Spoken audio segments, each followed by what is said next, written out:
Hello, everybody. Welcome to another episode of the Vamily Show, the very awesome family show. And with me, I have Frankie and Alex from FnA Vanlife. They've been on before. They're on again. I actually met them in person. They're just as awesome in person as they are on the screen. And they're not putting on a show for YouTube. That's for sure. I got to say that right up front because you guys are as real on camera as off camera. So I want to say that right up front. Thank you so much, man. That's same to you. That's FnA of you. Yeah. And for those that don't know, FnA is for Frankie and Alex, but you can take it any way you want as far as that goes. And you guys just started building your second van. You've been going at it for a while. I saw the first van, but the second van hopefully is going to run a little bit better than the first Lolo that it did there. Yeah, Lolo 2.0 should definitely be a lot better. She's got how many years younger? Lolo 1 was about 17 years old, and this one's only about 2. So Right out of the gate, we're in a much better place than we were. We haven't had to do anything mechanical on the van in terms of the build, whereas last time we had to replace literally the whole first month of the build was swapping out parts, fixing rust, cleaning how disgusting dirty it was. Yeah, we're actually thinking about doing our first oil change on this van, which will actually be taken to a dealership to have it done instead of me doing it myself. How cool. Nice. Pretty excited about that. There's many videos of you going to those fix-it-yourself shops and pulling Lolo apart. So what was some of the favorite memories that you had of the first van? Some of the favorite trips that you had there? Oh man, there's so many of them. I can't even. I think setting off right away is the 70 mountain tour that we went on. That was incredible opportunity to be able to even get to that many mountains in a single season.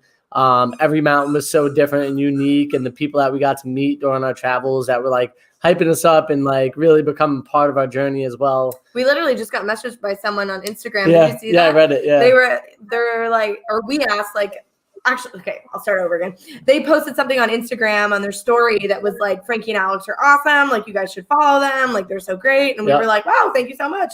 That's really sweet of you. How did you find our channel? And they were like, oh, way back when you were doing the 71 Mountains. My friend met you at Boston Mills and happened to tell me to follow you guys, and I've been following you ever since. And she's like, I love you. And she's like, I love you guys. You're amazing. Yeah, we're like, wow, that's a way back playback. That's pretty crazy that you can meet somebody and then they tell somebody to follow you, and then they actually do, and they stick around. Yeah, it's unbelievable. And then I would say Oregon was a big highlight of our travels. And actually, right after Oregon, we met you, Bob, as well. Bob, did it disappear? Or wait, hold on. Oh, there you go. I don't know what happened. The screen just went away for a second. So we met you as well in I think it was the Tacoma area, correct? Yep. Yeah. And then that was really awesome to meet up with you guys. Yeah, hell yeah, man. We've been talking to you for quite some time at that point too. I think we went on the show with you as well at that point once before. But yeah, it was real. It's always so cool to meet the people that actually watch the channel. And I think back then you guys didn't even have 10,000 subscribers yet, and now you guys are at 15. So is it kind of cool to see the numbers of the views go up too, as well as the subscriber numbers? Yeah, for sure. Yeah, what I like to look at is more of the engagement rate. So looking at the change from the videos back then compared to now, I think we make much better videos now. Yeah, and we've grown so much doing it, that we are able to actually go in there and look at these, retention rates and see what do we need to fix. We're going deep on YouTube analytics. Yeah, sometimes it's too much information. Yeah, and you're I don't even know what this means, but it's kind of interesting because you can see in your viewer retention, we talked for too long there and it got boring and people left, or whatever it might be. And then so I think just the quality of the videos is getting better. So it'd be great to it would be great to like start all over again with all the knowledge that we have now and like redo everything. But we're not doing that. Oh my God. But like, you know, to restart the whole trip, which I guess we're kind of doing in a sense, like once we, you know, start traveling again, which will hopefully be really soon. We'll, you know, have new adventures and we'll, you know, make better videos about our adventures. Because in the beginning, we were really just winging it, like, you know, just like slapping it together. And, you know, the more you do anything, the better you get at it. Right. Yeah. Right. So, you know, where we were from our very first upload to now, like I watch those old videos and I'm like, well, like, there's a lot I would change. Well, and it's not like that they're bad or anything because they're good. It's, you know, it's the experience and the journey of our lives that we were going through at that point. We just didn't know how to like captivate an audience as well as I feel like we do now, you know.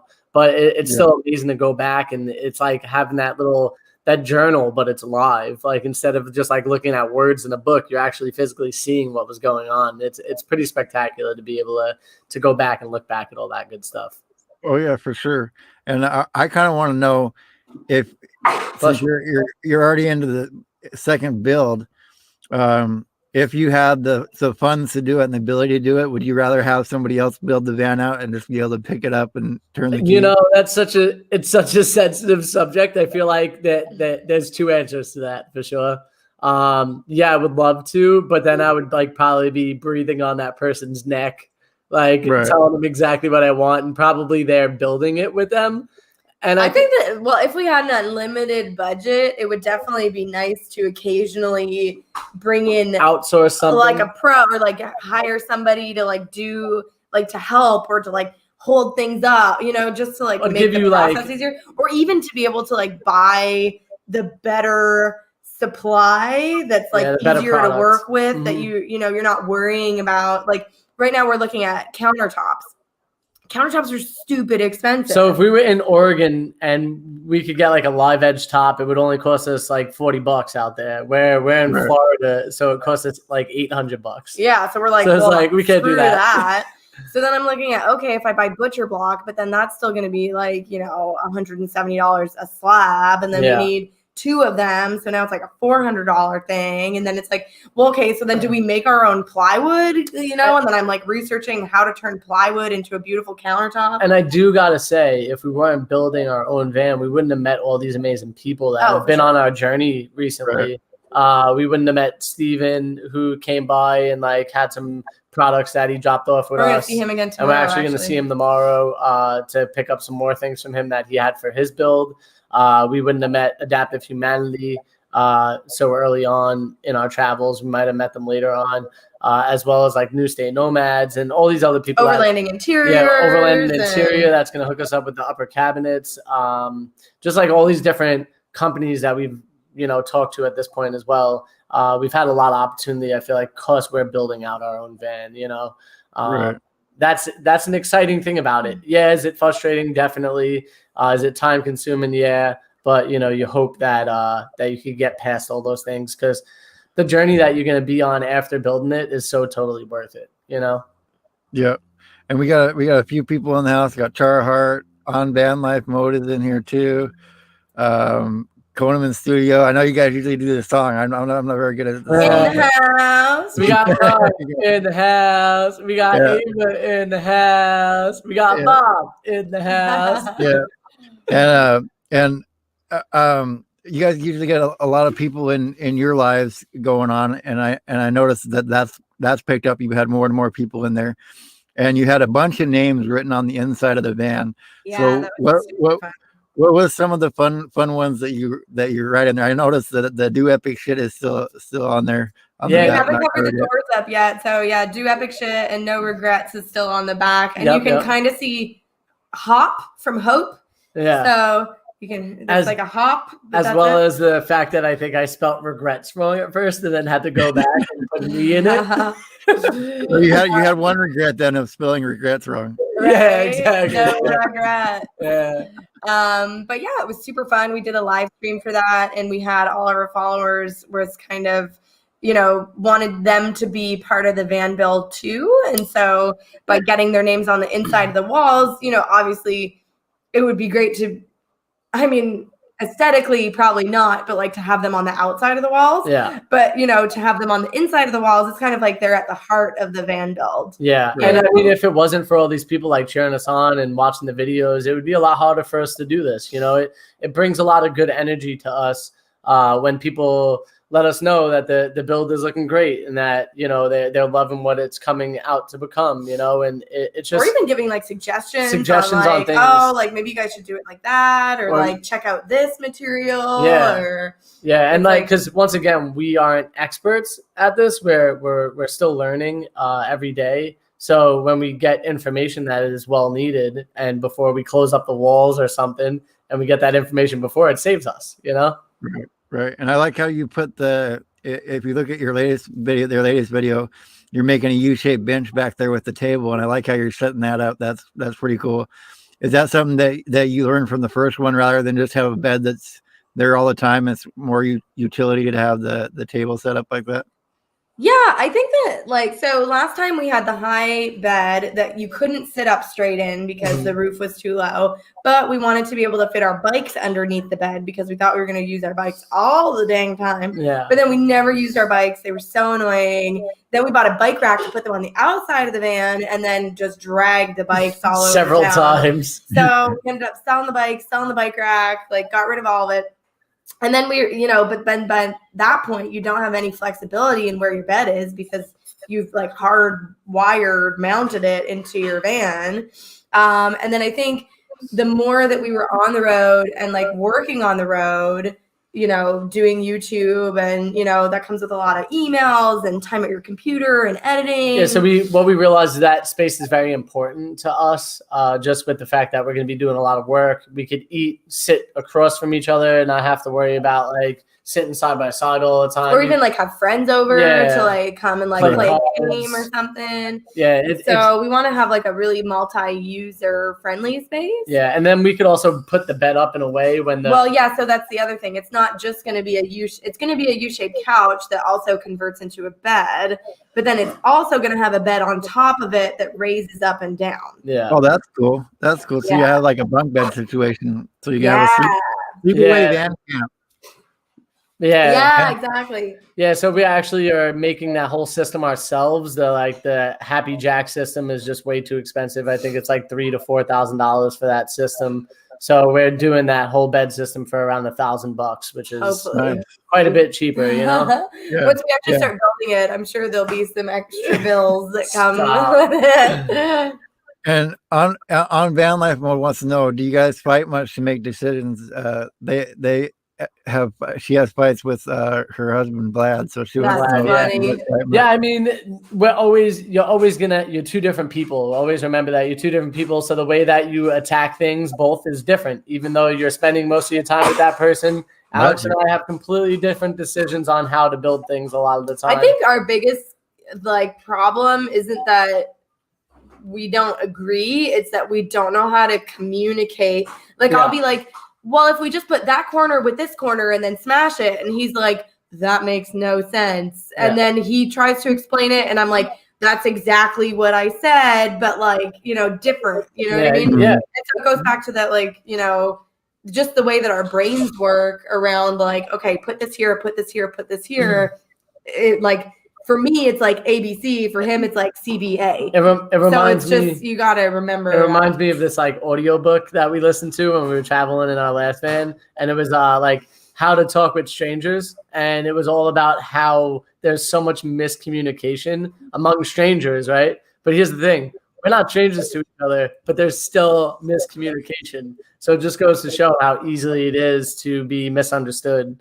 Well, you were kind of strangers with Kevin when you traveled with him. So how did you guys deal with that? Three people in a van. How did you deal with that situation? It was so easy breezy. It was very easy. Honestly, like before we moved in with Kevin, we'd hung out with him and like caravaned with him for, you know, at least a couple weeks, split up between a couple different places. Yeah. So we all knew each other really well and like knew that we enjoyed each other's company.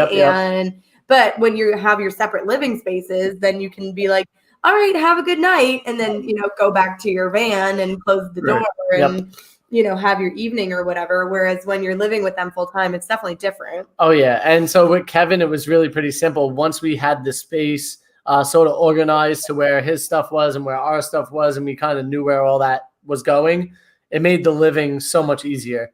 So just like being practical about where you put your things, so that way you're not getting in the other person's space, could be a critical thing to think about when you're doing a van build. Mm-hmm. And just in case anybody doesn't know, we moved in with Kevin right after we sold our van in Oregon, and then we moved into Kevin's camper van, and then he drove us back to Florida. Yeah, we put all of our belongings in a small little U-Haul, and then we hooked it up to the back of his Revel, and literally from Oregon all the way to Utah traveled. It took us about 3 weeks, and we were all trapped in that little 140 body Sprinter van, which was definitely interesting and a lot of fun. Yeah. Now, are there some good things about the pre-built one, like the Revo, compared to building it yourself? Like, is that a good option if you have the money for it? Oh yeah, I mean, I wouldn't say it's a bad option for sure. You just walk in and you can hit the road. Where unlike us, we're on month 3 of building our van. Yeah, there's definitely a couple things that like you might want to like upgrade or like maybe change, because you can change them up. They are, they're available to outfit them in a few different ways, I'm pretty sure, or make them more modular.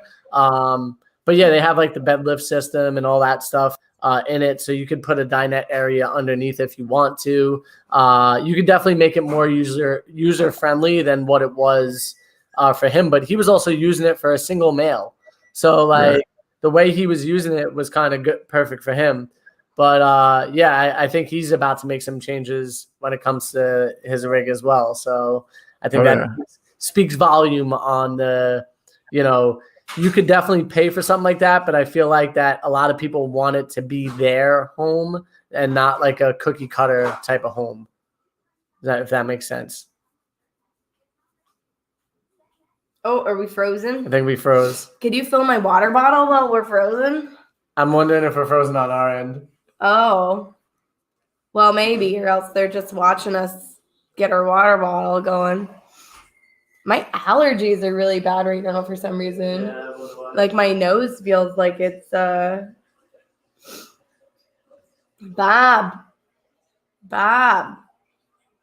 Should I like refresh it? Yeah, I guess so.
What's up, Bob? There we go. You back? Yeah. I run out of data on my hotspot, so Gotcha. you know how that is it is. us or him? You know how that is, running out of data on the hotspot. But yeah, Where are you right now? I'm in the van. I know, I'm but where? Right outside the house, but the Wi-Fi doesn't reach all the way out here. So yeah, but we appreciate you burning through your data for us. hey, that's what I'm here. I gotta get used to using the data and all that stuff. So that's what I gotta do. And Char Hart says when we were talking about the fights and stuff, um, they use pictures when they talk, since most men only talk when they know the terms. Yes. That's So funny. I try to always have like very open communication with Alex because, I think it just betters our relationship. It's Right. really, if I'm not able to be open and be honest, it's kind of hard to be able to live in close quarters with somebody.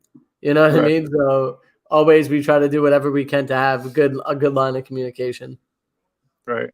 And do you find it difficult to get space from each other, especially when like the weather's bad? I don't know if we super need that much space from each other.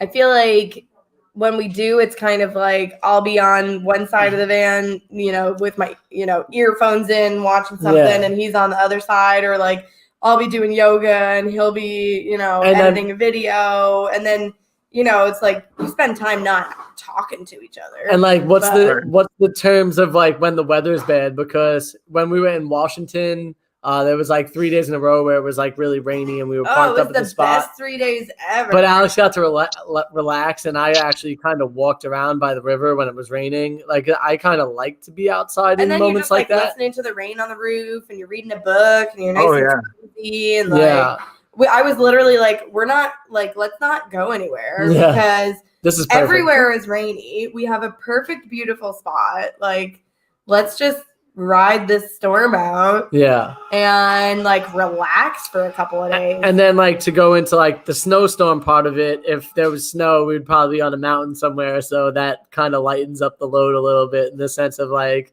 negativity. You want the snow. Yeah, we want the snow. So we're out there like enjoying the POV. We're out there enjoying the mountain. So yeah. And it's when you're traveling out there, sometimes it's hard to find places to park. And you guys have found some amazing places, like some of the hot springs and stuff that you went to, and you got video of. What are some hot springs that you want to go back to, and some that you haven't hit yet? Yeah, all of them. Yeah, and all of them. So there's a couple in like I want to say Idaho area that I definitely want to get to. I keep seeing like little images pop up of those places. I definitely would love to go back to Mammoth, Wild Willie's hot springs over by Mammoth over there in California.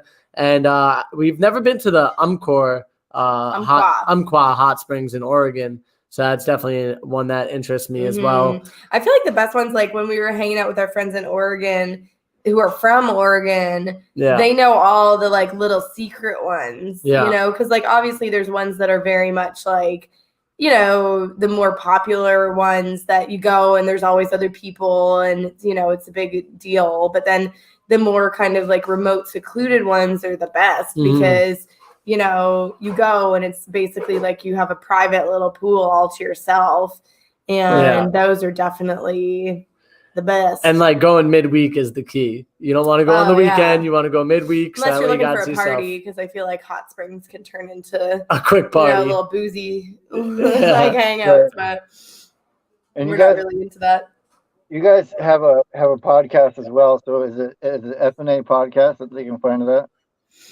Yeah, so it's just FnA Vanlife, the podcast, I think is what it's called. It's definitely called FnA Vanlife. Yeah, we'll actually be putting out a podcast tomorrow. I'm going to finish editing it up tonight, and then we'll get that out tomorrow. It's actually all about, the elephant in the room right now with Lee passing, just prevention of like suicide as well as like coping with, death with things. And, I talk about things that are very close and personal in my life.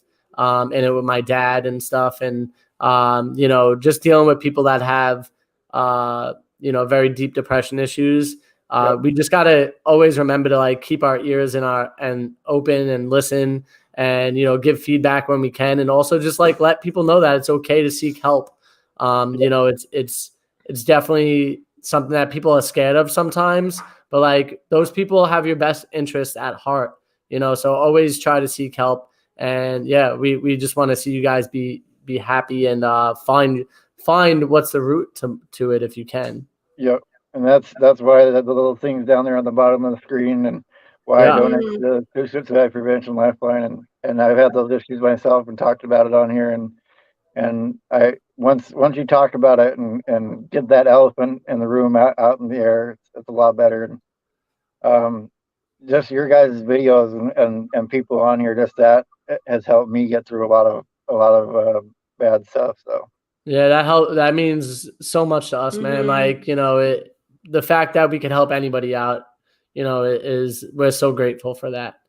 And yeah, we want everybody to feel good and not struggle. And we know that's not realistic. We know that everybody goes through struggles every day. We all do. I do. Alex does.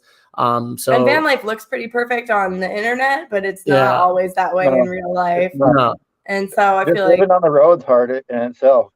I mean, you're constantly at the like will of people around you to be nice to you, or the environment, or like your situation, or your engine, or or your van working properly. And there's always like a little bit of anxiety around, like, you know, is somebody gonna knock on our door in the middle of the night? Is this a safe place to park? Like, but I also do think that it's really good to like push your limitations and help yourself feel comfortable in situations like that, because it only helps build like your character and your mindset, you know. So that's another reason why I do love van life too, as well, is because it could help you as well as it could hurt you. It just all depends on how you're viewing it. Right. And how you view it and everything is a big part of life. And on Van Life Mode says that it's awesome that you're doing this episode about that issue. And I think so as well. And yeah, I found out about that this morning, and I was just crying, because I'm like, man, you know, to lose somebody like that. And especially all of us that are, you know, the younger van life channels, you look up to somebody like that, and you see something like that happen, and it's really sad to see happen. Yeah, it's definitely tragic, and if we could help out in any type of way, and if that's just sharing the message of getting people to understand that it's okay to reach out to a hotline or just talk to friends and family, if that's the way that you get around it, you know, please do so. And, you know, even reaching out to us, we're not professionals when it comes to this stuff, but we will, you know, try to help in any way we can, you know. Right. That's what life's about. It's about helping each other. I think I've said that about 900 times. Almost every interview we're in, you know, it's really, that's what it's about. We've had help from so many people, and we just want to continue to give help as well. Yeah. And I think that's the best thing that you can do is to give help to others that you come across, because I mean, that's kind of what Jesus taught: do unto others as you would have them do unto you, and that's in the golden rule. And so if you look at every other person as it being yourself, you know, what would you want somebody to do in that situation? I think is the right way to live life and go through things. So I appreciate you guys being on today. I know you're busy and you want to get back to doing what you're doing, so I appreciate you coming on. And I wanted to have you on from inside the van. And we're so happy for you. I like those lights in the background, man. Yeah, man. Yeah, gotta have some little lights on to have a little ambiance in here. So ambiance. Video is Ceiling Wars, and so I had to make some. Yo, we're coming in hot with the Ceiling Wars. We gotta know whose ceiling is better, Oz or Van Life Sagas. You know. Yeah. I think yours is gonna be pretty cool with the tin tiles that you're putting up there and all that stuff. And so we're not done yet. We're not done yet. You know, we got. And on Van Life Mode, it says social media has a big impact on anxiety and depression and frustration, and I have to agree. Like, how do you guys deal? How do you guys deal with that? With you kind of talked about making it look pretty, van life and stuff like that. So how do you guys deal with all the tension and stuff on there? I think that for us, it's just really being grounded in real life rather than online life, because. I mean, I think I struggle with this a lot more than Frankie does. I don't know if it's just like a comparison thing or whatever it is, but if I'm already feeling, anxious or, not 100%, and then I start looking on Instagram and I see all these people, who are seemingly, better, smarter, more beautiful, in cooler places, doing cooler stuff, with better photography and blah, blah, like you can go down this whole rabbit hole of like, just like you're not good enough. Or like, what if why can't I have what they have type of feeling. But, I feel like if anything is an example of how that's not true, it's, what, happened to Lee recently is that like, you could look at her profile and yes, she was super open about her struggles with depression and stuff, but like her photos are beautiful and she's happy and, everything looks great. And you could definitely look at her life and be like, I want that. I think if you're ever feeling these types of ways, one way that social media could help you is if you actually seek out information that is helpful for those types of things. Because remember, on social media, there's all different types of information. So whatever you are seeking, looking for is what you could find. So, I think that like just re-gearing your search might be helpful for yourself. Yeah, like finding things that are positive and uplifting instead of just depressing. And don't compare yourself to anybody else, guys. Like what makes you unique is that you are you. Mm-hmm. You know what I'm saying? So like that's what's so unique. So be yourself, be your authentic self. Don't worry or try not to like be like, oh, I need to be like this person, because you don't have to. Just be yourselves, please. Yep. That's the best advice. And I think that's a good place to leave it. And like I always say, stop waiting for life to happen and make life happen. And you guys are making your van happen. So I think that's really awesome. And you have any last words that you want to leave people with today? I mean, thanks so much for watching. Bob is awesome and we love him so much. And thank you so much for having us on the show. We're super grateful. And we're just so happy for you that you're back in your van and you know, we're excited for it. Like if we were in Washington, we'd be coming over and helping you with your van build too. So yeah, man. Yeah, I'd help you guys out if you were close by, because we appreciate that. We know you can help out. Yeah, guys, just make sure to take care of yourselves and have an FnA day. Yep. All right, I'm gonna play the credits and I'll be right back with you guys. Okay. Cool.